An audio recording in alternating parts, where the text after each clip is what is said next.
ಇನ್ನು ಡಿಕೆ ಸಂಪುಟ ವಿಸ್ತರಣೆಯಲ್ಲಿ ಮಹಿಳೆಯರಿಗೆ ಸಿಗುತ್ತಾ ಬಂಪರ್ ಅಂತ ನೋಡಿದಾಗ ಈಗ ಮಹಿಳಾ ಕೋಟದಿಂದ ಹಲವಾರು ಹೆಸರುಗಳು ಕೂಡ ಕೇಳಿ ಬರ್ತಾ ಇದೆ.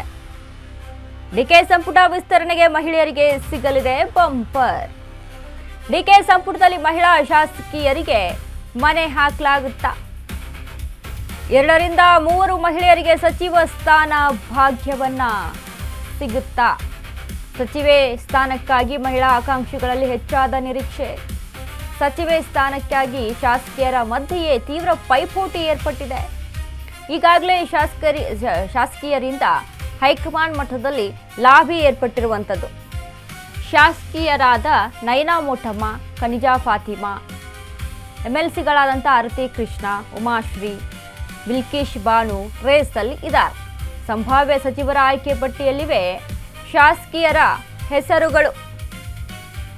ಈ ಪಟ್ಟಿಯಲ್ಲಿರುವ 2 ಅಥವಾ 3 ಮಂತ್ರಿಗಿರಿ ಫಿಕ್ಸ್ ಅಂತ ಹೇಳಲಾಗ್ತಾ ಇದೆ.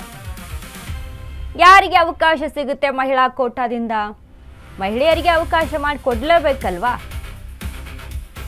ಕೊಡಲೇಬೇಕು ಅಂತ ಅಂದಾಗ ಇಬ್ಬರಿಗಾದ್ರೂ ಅಟ್ಲೀಸ್ಟ್ ಸಚಿವ ಸ್ಥಾನವನ್ನ ಕೊಡಬೇಕು ಅಂತ ನೋಡಿದಾಗ ಆ ಇಬ್ಬರು ಶಾಸಕಿಯರಿಗೆ ಮನೆ ಹಾಕುತ್ತಾರೆ ಅಥವಾ ಅವಕಾಶವನ್ನು ಮಾಡಿಕೊಡ್ತಾರೆ ಅಂತ ಅಂದರೆ ಇಬ್ಬರ ಹೆಸರು ಯಾರಿರುತ್ತೆ ಅನ್ನುವಂಥದ್ದು. ಒಂದು ಕಡೆ ಶಾಸಕಿಯರ ಮಧ್ಯೆ ಪೈಪೋಟಿ ಕೂಡ ಏರ್ಪಟ್ಟಿರುವಂಥದ್ದು, ನಾನಾ ನೀನಾ ಅಂತ.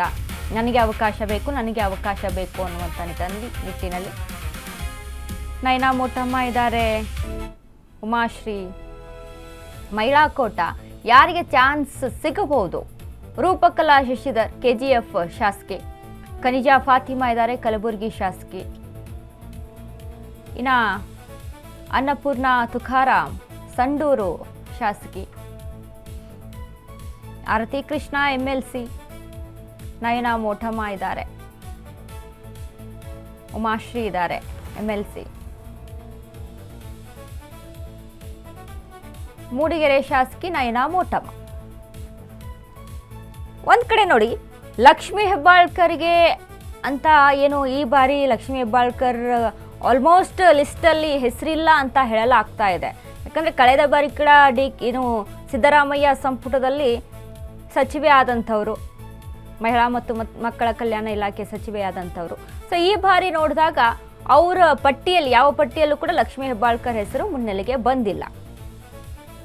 ಇನ್ನ ಉಮಾಶ್ರೀ ಹೊಸಬರಿಗೆ ಅವಕಾಶ ಅಂತ ನೋಡಿದಾಗ ಉಮಾಶ್ರೀ ಇದ್ದಾರೆ, ನಯನಾ ಮೋಟಮ್ಮ ಇದ್ದಾರೆ, ರೂಪಕಲಾ ಶಶಿಧರ್ ಇದ್ದಾರೆ. ರೂಪಕಲಾ ಶಶಿಧರ್ ಕೂಡ ಪ್ರಯತ್ನವನ್ನ ಮಾಡ್ತಾ ಇರುವಂಥದ್ದು. ಬಟ್ ಇಲ್ಲಿ ಅವರ ಒಂದು ತಂದೆಗೆ ಕೂಡ ಅವಕಾಶವನ್ನ ಕೊಡಲಾಗುತ್ತೆ ಅನ್ನುವಂಥ ನಿಟ್ಟಿನಲ್ಲಿ ನೋಡಿದಾಗ ರೂಪಕಲಾ ಶಶಿಧರ್ಗೆ ಏನನ್ನ ನಿರ್ಧಾರ ತೆಗೆದುಕೊಳ್ಳುತ್ತೆ ಅನ್ನೋದನ್ನ ಕಾದು ನೋಡಬೇಕು. ಬಟ್ ಆರತಿ ಕೃಷ್ಣ MLC ಈ ಹೆಸರುಗಳು ಮುನ್ನೆಲೆಗೆ ಇರುವಂಥದ್ದು.